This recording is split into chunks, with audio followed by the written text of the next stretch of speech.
दोस्तों अस्सलाम वालेकुम रहमतुल्लाहि व बरकातुहू। मेरा नाम शाकिर रजा खान है और आप इस वक्त देख रहे हैं इनकलाब समाचार। जैसा कि आप जानते हैं, इनकलाब समाचार का मॉड्यूल इस तरीके से है कि हम हमेशा अपने स्टूडियो में टॉक शोज करते हैं, सियासी लोगों के साथ भी और सामाजिक लोगों के साथ भी। सियासी और सामाजिक लोग हमारे स्टूडियो में जब तशरीफ लाते हैं तो हम उनसे चर्चा करते हैं, मुद्दों पे चर्चा होती है और मुद्दों पे बात होती है। तो अभी आगामी जो महाराष्ट्र के चुनाव होने जा रहे हैं विधानसभा के, उस पर हमारा शो चल रहा है उम्मीदवारी पर दावेदारी। हर एक पॉलिटिकल पार्टी के अंदर अलग अलग लोगों ने अपनी अपनी उम्मीदवारी दाखिल की हुई है या करने वाले हैं या कर चुके हैं। तो उन लोगों से हम बात कर रहे हैं, बात करके उनको आपके सामने पेश करने जा रहे हैं ताकि आप लोगों को उनके बारे में जानने समझने का मौका मिल सके और आप भी बेहतर जाने कि एक जो उम्मीदवार किसी भी पॉलिटिकल पार्टी से फाइनल होकर बाहर आएगा उसके पीछे कितने लोगों ने दावेदारी पेश की थी और वो दावेदारी करने वाले लोगों के विचार क्या है, वो अपनी अपनी कॉन्स्टिट्यूंसी के लिए, अपने समाज के लिए, देश के लिए, राज्य के लिए क्या करना चाहते हैं, उनके क्या विचार हैं। तो इन विचारों को आप तक पहुंचाने का काम जो है एक्सक्लूसिवली इनकलाब समाचार कर रहा है, क्योंकि इस तरह का कोई भी शो आप किसी भी दूसरे यूट्यूब चैनल पर नहीं देख पाएंगे नागपुर शहर के या अदर जगहों पे भी। तो हम नागपुर में अलग अलग कॉन्स्टिट्यूंसी से कांग्रेस के प्रवक्ता और उनके जो दावेदार है उम्मीदवारी में, उनको तो आपके सामने रख ही रहे हैं, प्लस साथ ही साथ जो भी दूसरे भी पॉलिटिकल पार्टी के लोग अगर आना चाहे तो हमारा मंच सभी विचारधारा के लिए खुला हुआ है। आइए अपने अपना पक्ष रखें, लेकिन ये टॉक शो है तो यहाँ सवाल होते हैं, जवाब दिए जाते हैं और सवालों पर, मुद्दों पर बात की जाती है। हम लोग बाइट पे बिलीव नहीं करते हैं, क्योंकि इंटरेक्शन जब तक नहीं होगा तब तक के बातचीत में जो विचारों का आदान प्रदान है वो निकल के सामने नहीं आएगा। तो लिहाजा इनकलाब समाचार के साथ आप जुड़े रहिए। अगर आपने चैनल को सब्सक्राइब नहीं किया तो सब्सक्राइब कर लीजिए, घंटी वाला बटन याद से दबा दीजिए। आज हमारे साथ कांग्रेस की एक महिला प्रत्याशी के रूप में आ रही है। आने वाले वक्त में अगर पार्टी उन्हें टिकट देती है तो, लेकिन अगर टिकट नहीं देती तो आज महिला एक सदस्य है कांग्रेस की जिन्होंने अपनी दावेदारी उत्तर नागपुर से दाखिल की हुई है। उत्तर नागपुर जो कि पिछले काफी सालों से एक रिजर्व कॉन्स्टिट्यूंसी रही है। रिजर्व कॉन्स्टिट्यूंसी होने की वजह से नितिन राउत जी हमेशा वहां के दावेदार रहे हैं और उम्मीदवार भी रहे हैं और वहां से विधायक चुन के आते रहे हैं। लेकिन अब उनकी पार्टी से अलग अलग लोग अपनी अपनी दावेदारी पेश कर रहे हैं। उसी एक दावेदारी में जो सदस्य है कांग्रेस की, उनका नाम है पिंकी राजकुमार सिंह। तो आइए सबसे पहले पिंकी राजकुमार जी का अपने चैनल पे हम खैर मकदम करते हैं आपकी ओर से। पिंकी जी, आपका बहुत बहुत शुक्रिया और स्वागत है इनकलाब समाचार के इस यूट्यूब मंच पर, जहां आप आज अपने पक्ष रखने, अपनी बात रखने आई है। तो आपका बहुत बहुत स्वागत है। Thank you. ये वेलकम। तो पिंकी जी, सबसे पहले शुरुआत इस बात से करेंगे, आपका नाम है पिंकी राजकुमार सिंह, जो आप कॉन्स्टिट्यूंसी पसंद कर रही है अपने लिए विधायकी की दावेदारी के लिए, वो रिजर्व कॉन्स्टिट्यूंसी है। तो आप चूंकि राजपूत का सरनेम है आपका, तो इस रिजर्व कॉन्स्टिट्यूंसी में आपकी दावेदारी कैसी बन पाएंगी? सर, मेरा जो जन्म है एक वाल्मीकि परिवार में हुआ है। वाल्मीकि परिवार में, वाल्मीकि परिवार में हुआ है। मैं मैत्र समाज से आती हूँ, जो कि पिछड़ा हुआ समाज है, जो आगे नहीं बढ़ता जी। तो ये एससी कैटेगरी में आता है? एससी कैटेगरी में आता है। ओके। वाल्मीकि समाज से आपका संबंध है, पैदाइश आपकी वाल्मीकि समाज में हुई और एससी कैटेगरी से आपका संबंध है जी। इसलिए आप है तो उत्तर नागपुर में अपनी दावेदारी पेश कर रही है। जी बोलिए आगे। और मेरा बचपन भी यही उत्तर नागपुर बेजन बाग में रहा है। मेरे नानी का घर बेजन बाग सीबर कॉलोनी में है, जहाँ मैं बड़ी हुई हूँ। तो मेरा यही है कि मैं अपने लोगों को कुछ, मेरे जो समाज के लोग हैं और मेरे साथ के लोग हैं, उनको देखा मैंने, एजुकेशन ज्यादा मायने नहीं रखती उन लोगों के लिए, आगे नहीं वहीं की वहीं रहना चाहते। मेरा मकसद है कि उनको एक जागरूकता है उनके अंदर कि वो भी कुछ कर सकते हैं। लोगों के सामने हाथ जोड़ने से अच्छा है कि हम खुद कुछ करें जी। ये मैं लोगों के अंदर जगाना चाहती हूँ। बिल्कुल सही बात है। तो पिंकी जी, जैसा कि आपने बताया कि आप वाल्मीकि समाज से आती है, मेहतर समाज से आपका संबंध है और आप अपने समाज के उत्थान के लिए कुछ करना चाहती है। तो डॉक्टर बाबा साहब अम्बेडकर ने जब संविधान की रचना की, उनकी पूरी टीम ने जब संविधान को लिखा, तो संविधान को लिखते वक्त में इस तरह के जो समाज है उनके उत्थान के लिए रिजर्वेशन का प्रावधान किया है। तो वो उस रिजर्वेशन के प्रावधान में एससी कोटा में आप लोगों को रिजर्वेशन मिला हुआ है। तो फिर क्या वजह है कि जो आपका समाज उस कोटे में अपना फायदा नहीं उठा पाया? वही सीमित रहता है, वो लोग आगे बढ़ने के लिए कभी सोचते नहीं है। कुछ लोग निकल रहे हैं बाहर, जैसे मैं और मेरे कुछ और भी फैमिलीज है। मेरे बड़े पापा रहे जो महापौर रहे नागपुर के, राम रतन जालूकर, तो उन्होंने भी कोशिश की कि हमारे समाज को आगे निकालने की कोशिश की। और उन्हीं का सोच को देखकर मैंने सोचा कि नहीं, मुझे भी अपने लिए कुछ करना चाहिए, अपने लोगों के लिए कुछ करना चाहिए। क्योंकि हम लोगों को जहाँ पे भी जाते हैं, भले वो बोलेंगे कि नहीं यार मैं ये लोग है, लेकिन बाद में ये लोगों का मैंने थिंकिंग देखा है। क्योंकि लोग मुझे जानते हैं कि मैं राजपूत हूँ हस्बैंड की तरफ से, लेकिन मेरे सामने वो लोग, उनको ये नहीं पता रहता कि मैं इस समाज से बिलोंग करती हूँ। तो मेरे सामने ही कई बार यार ये तो बेहतर है, ये क्या करेंगे। तो ये जो डिस्क्रिमिनेशन आपको फेस करना पड़ता है, ये हिंदू समुदाय की ओर से आता है या दिगर समुदाय में भी आपको? सारी जगह में हमारे समाज के जो लोगों के लिए मैंने थिंकिंग देखी, बहुत ही अलग देखा है। मैं चाहती हूँ क्यों, हम लोग ने तो स्ट्रगल किया है। नहीं, क्योंकि मैंने ये सवाल इसलिए पूछा क्योंकि मुस्लिम समुदाय की तरफ से कभी भी ये चीज नहीं हुआ। मुस्लिम समुदाय की तरफ से नहीं हुआ। मैं ये नहीं बोल रही, इस्लाम मना करता है ना हमको, इसलिए हमारे समुदाय से कभी ये चीज आपको नहीं फेस होगी। मेरा ये बोलना है कि भाई हम लोग भी इंसान है और हम लोग ने तो कभी धर्म चेंज भी नहीं किया। हम तो हर समय लड़े हैं, हर चीज में टक्कर लिए और अपने को कभी नीचे नहीं गिराया है।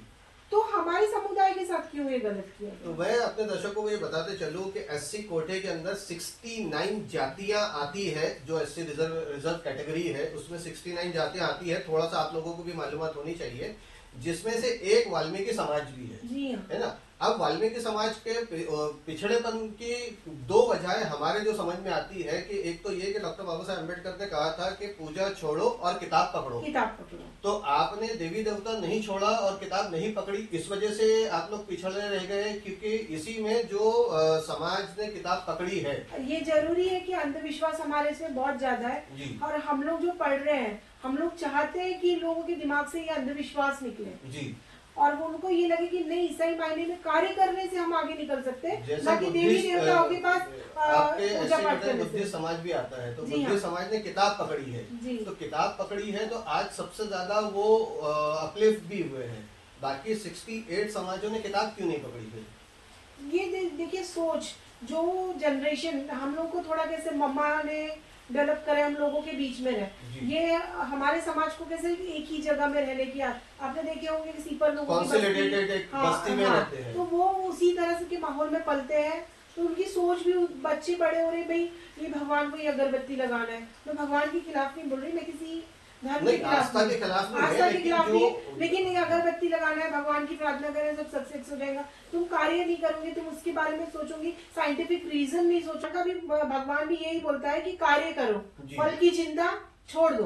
जब तुम काम नहीं करोगे तो तुमको फल कहाँ से मिलेगा? मेरे सामने हाथ जोड़ने से नहीं, तुमको बुद्धि दिया है, तुमको हाथ दिया है, सोचने समझने की शक्ति दी है, तो तुम उस चीज का इस्तेमाल करोगे तभी तुम आगे बढ़ सकते हो। और जो ये चीज को हमें समाज के अंदर लाना है, ऐसा नहीं है कि तो जैसा कि वाल्मीकि समाज है, सफाई कर्मचारी के रूप में जो सरकारी नौकरियों में सबसे ज्यादा है, तो इनका तो एक सैलरी पैकेज ग्राफ भी बहुत अच्छा है ना। इनका सैलरी पैकेज ग्राफ है, अच्छा है, वो ठीक है। फिर उसके बाद फाइनेंशियल डेवलपमेंट क्यों नहीं हो पाया?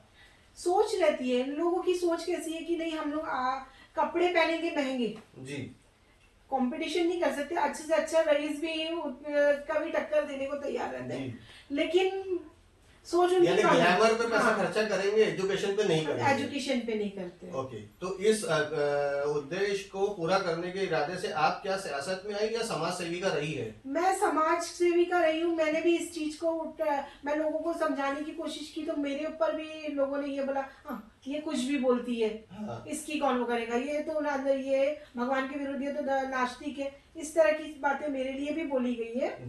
तो धीरे धीरे पर लोगों को समझ में आया नहीं ये सही बोलती, तो आज मुझे लोग सपोर्ट भी करते हैं, कुछ लोग सपोर्ट में आए। तो ऐसा नहीं, कदम तो किसी ना किसी को उठाना पड़ेगा। हाँ, वो तो जाहिर सी बात है, रेवोल्यूशन तो लाने के लिए आपको आगे बढ़ना जब बाबा साहेब अम्बेडकर जी ने कदम उठाया तभी तो हमारे समाज को इतना बड़ा वो मिला है। सही है। बाबा साहब अम्बेडकर को तो हिंदू महासभा के लोग चाहते ही नहीं थे कि सांसद पहुंचे, बिल्कुल नहीं। वो तो मुस्लिम समाज ने अपने सांसद को वहां से है तो इस्तीफा दिलवाया और बंगाल से चुनाव लड़ा के सांसद में भेजा, सदन में भेजा, इसीलिए भेजा कि उत्थान होना चाहिए। जी, तो वही मेरा मकसद है कि मैं एक कदम बढ़ाएंगे तो दूसरा तो नहीं आएगा, धीरे धीरे तो आएगा। हाँ, टाइम लगेगा लेकिन रेवोल्यूशन आएगा। जी, तो आपका ये जो सफर रहा, ये तो आपने बताया कि आप अपने समाज के उत्थान के लिए, समाज को अपलिफ्ट करने के लिए एक सोच लेके चली।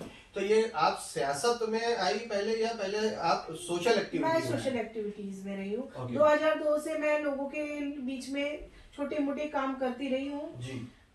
जब नवनीत सिंह जी वगैरह थे, सहारे सर वगैरह जब इलेक्शन में आए, तब मैंने उनके साथ थोड़ा घूमना शुरू किया। फिर मुझे पता चला कि नहीं, बीच में लोगों को क्या क्या चाहिए, लोग बोलते हैं लोगों के बीच में जाना, तो मैंने सोचा कि नहीं, मुझे लोगों के लिए काम करना है। तो सबसे पहले जो आज जो ग्रीन जिम होती है ना, लगी हुई है, तो मैंने ये सबसे पहले रखा था उनके सामने कि प्रपोजल रखा था। नवनीत सिंह जी थे, गीता श्रीवास्तव जी थी और संदीप सहारे जी थे। उनके सामने मैंने बोला, तो उन्होंने बोला था हम जरूर करेंगे व्यायाम के लिए, कुछ ना कुछ इंतजाम करेंगे। और जब ग्रीन जिम बना तो मुझे तसल्ली हुई कि कम से कम मेरी बात रखी गई थी, उस समय रखी थी और ये लागू अब हुआ करके, इस चीज की खुशी हुई। तो मैंने यानी ये सब चीजें मुझे लगा कि नहीं, मुझे कुछ ना कुछ तो लोगों के लिए करना शुरू करना चाहिए। तो मैंने किया। लोग मेरे पास डिमांड करके आते थे। आज भी मैं इंटरव्यू पे आ रही हूँ तो लोगों ने, आज जो मैंने बिजली के बिल के लिए मैंने सोचा, तो लोगों ने आगे बोला है दीदी वो करो, अब बात करो बिजली के बिल के लिए। जी, तो अभी हम आपसे थोड़ा सा आपकी कॉन्स्टिट्यूएंसी के ताल्लुक से बात करते हैं। आप उत्तर नागपुर में पैदा हुई है, उत्तर नागपुर में पूरा जीवन आपने जिया है और शायद आप एक स्लम में भी रह चुकी है। हाँ जी। तो आप स्लम, आज भी मैं स्लम में रह रही हूँ, लेकिन पश्चिम नागपुर के एक झोपड़पट्टी इलाके में रह रही हूँ। लोगों का कहना है जी, जब मैं लोकसभा के इलेक्शन के फॉर्म के लिए गई जी, तो ये तो झोपड़पट्टी में रहती है, ये क्या लड़ेंगी इलेक्शन। जी जी, इलेक्शन लड़ने के लिए झोपड़पट्टी के ही लोग साथ देते हैं। यहाँ नेता बनाने वाले झोपड़पट्टी के लोग रहते हैं। ये मैं जितने भी आपके चैनल के माध्यम से लोगों को बताना चाहती हूँ कि जो रईस लोग रहते हैं वो नेता नहीं बनाते, गरीब लोग ही नेता बनाते हैं। रईस लोग तो पैसा बनाते हैं ना। हाँ, नेता से पैसा बनाते हैं, नेता से पैसा बनाते, गरीब नेता बनाते हैं, आप ऐसा कह रही है। हाँ, और जो सपोर्ट एक झोपड़पट्टी से मिलेगा वो आपको किसी रईसों से नहीं मिलने वाला। और कितना मतलब प्रोपोर्शनेट कास्ट होती है या कितनी मतलब दलित और मुस्लिम आबादी, सिख आबादी, ऐसा मिला के कुछ आपको आइडिया है इसका? मुस्लिम्स की कैटेगरी कम है, लेकिन इसमें जो बुद्धिस्ट समाज है उसकी ज्यादा है और हमारे लोग हैं वो कम है इस तरह। और सिंधी पंजाबी भी है इसमें जी। काफी अदर कास्ट के लोग भी है इसमें जी। तो आपको ये जो सिंधी पंजाबी समाज है वो आपको वोट क्यों देगा? देखिए, वो तो मुस्लिम समुदाय तो चलो एक बात को आपको वोट देने के लिए राजी भी हो जाए, लेकिन ये समुदाय आपको वोट क्यों देगा? देखिए, सभी इस वक्त महंगाई से गुजर रहे हैं और जो ये लोग हैं सिंधी पंजाबी बिजनेसमैन लोग हैं जी, तो भाई जब तक पब्लिक ही नहीं जाएगी, महंगाई इतनी करेंगे, पब्लिक अगर दुकान में खरीदने नहीं जाएगा जी। और क्या मुद्दे रहेंगे आपके चुनाव में?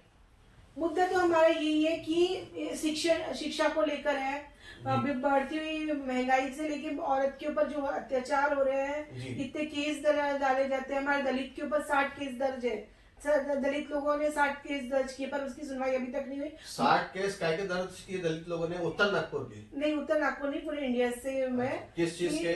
ये कि हमारे ऊपर जो परेशानी हो रही है एट्रोसिटी के तहत। हाँ बिल्कुल जी। तो ये सब मुद्दे रहेंगे कि भाई आप लोग एक अलग ही, जैसे बाबा साहब अम्बेडकर जी ने हमको एक किया है, हमें एक होकर कर लड़ना है अपने आरक्षण के लिए। तो ऑलरेडी आपको तो रिजर्वेशन सीट है नितिन राव जी के लिए, एक होकर के वोट डलता भी है और मुस्लिम समुदाय तो खैर कांग्रेस को वोट देता ही देता है, अपनी सोशल सिक्योरिटी की वजह से देता है, बाकी उसमें कोई ये नहीं है। तो पार्टी क्या टिकट बदल सकती है इस बार? पार्टी की टिकट बदले नहीं बदले, पर हमारा ये है कि लोगों के जो सोच है जी, थोड़ी बहुत तो चेंज होना चाहिए जी। जैसे कि सोच है कि नहीं, अभी लाडली योजना आ गई है जी, तो लाडली योजना क्यों, रोजगार क्यों नहीं जी? क्यों कमजोर बनाए? फ्री बीस फ्री देकर तुम आदत बिगाड़ रहे हो। 1500 रुपए दे रहे हैं और तेल के पीपे में 500 रुपए बढ़ा दिए हैं। ये क्यों कर रहे हैं? ये सब चीजों के खिलाफ हमारे को बोलना है जी। लाडली योजना बंद करो, उसकी जगह एजुकेशन के जो फॉर्म वगैरह जो भरते हैं जी, उसका रेट बंद कर दो, फ्री में एजुकेशन करवाओ। 18% जो आप टैक्स ले रहे हो वो बंद कर दो। 18% टैक्स काय पे ले रहे हैं? एजुकेशन पे 18% टैक्स है। कॉपी किताब पे, फीस पे या काय पे? ये जितना भी फीस वगैरह जो है उस पर 18% टैक्स जा रहा है। ओके। तो ये सब चीजें बंद करें, आप एजुकेशन फ्री में दीजिए। अदर कंट्रीज में देखिए, इंग्लैंड हो गया, दूसरे कंट्रीज में देखो फ्री में एजुकेशन हो रहा। तो और अभी कैसा है कि आप जहाँ के एग्जांपल ले रही है तो वो जो है सोशल वेलफेयर डेवलपमेंट कंट्रीज है। हमारा मुल्क का जो स्ट्रक्चर है वो भी सोशल वेलफेयर पे ही बेस करता है, लेकिन हमारी जो सियासत अभी मौजूदा वक्त में पिछले 10-12 सालों से जो चल रही है वो सियासत तो एक प्रॉपर आइडियोलॉजी पे बेस करती है ना। तो वो सियासत का तो उद्देश्य यही है कि लोगों से शिक्षा छीन ली जाए। शिक्षा छीन, यही तो हमारे बाबा साहब अम्बेडकर छीनी जाएंगे तभी तो अंधे भक्त पैदा होंगे। हमारे बाबा साहब अम्बेडकर जी ने यही तो बोला था कि पढ़ाई करने के लिए जी एजुकेशन जरूरी है, पढ़ोगे तभी। तो ये जो पहले जो पूजा पाठ करते थे जी, उन्होंने हमारे लोगों को क्या कर दिया, टिका दिया अगरबत्ती वगैरह, और उनके बच्चे एजुकेशन लेके वकील बन रही है, IAS बन रही है, बन रहे। बिल्कुल तो वो तो हमारे राज्य में बच्चे तो हिंदुस्तान में पढ़ते ही नहीं ना। उन्होंने तो यही तो बोलना है कि हम कार्यकर्ता जो है जी, जितने कार्यकर्ता है, देखिए नेता का बेटे को बराबर उसको गाइड्स मिल जाती है, पर कार्यकर्ता के बच्चों को क्या मिलता है? बिल्कुल सही है। कार्यकर्ता उन्हें भी तो आगे निकलना चाहिए। हाँ। कि हम लोगों ने सिर्फ झंडा लेके ही चलना तो आप ऐसा कहना चाह रही है कि आपकी पार्टी कांग्रेस के अंदर में कार्यकर्ताओं के साथ शोषण होता है? शोषण नहीं होता। हाँ। लेकिन उनको भी ये लगना चाहिए नेता के बच्चे को तो जगह मिल जाती है, कार्यकर्ता को जगह नहीं मिलती। कार्यकर्ता को आगे बढ़ने के लिए खुद सोचना चाहिए कि अभी हमारे को हमारा कंपटीशन अब आगे के बड़े लोगों से है जी। तो उस कंपटीशन को कवर करने के लिए, जैसे कि मैंने दावेदारी की है जी, मुझे नहीं पता मुझे टिकट मिलेगी नहीं मिलेगी, मैं उस चीज का होप भी नहीं रखती। वो एक बात की बात है। हाँ। लेकिन मैदान में आना चाहिए, लेकिन वो कंपटीशन में उतरना चाहिए जी। बिगर उतरे तो उनको पता नहीं चलेगा कि उनके अंदर की क्वालिटी क्या है। बिल्कुल सही बात है। दोस्तों इजाजत दीजिए, तब तक के अपना बहुत बहुत ख्याल रखें। जज़ाकल्लाह खैर, अल्लाह हाफिज।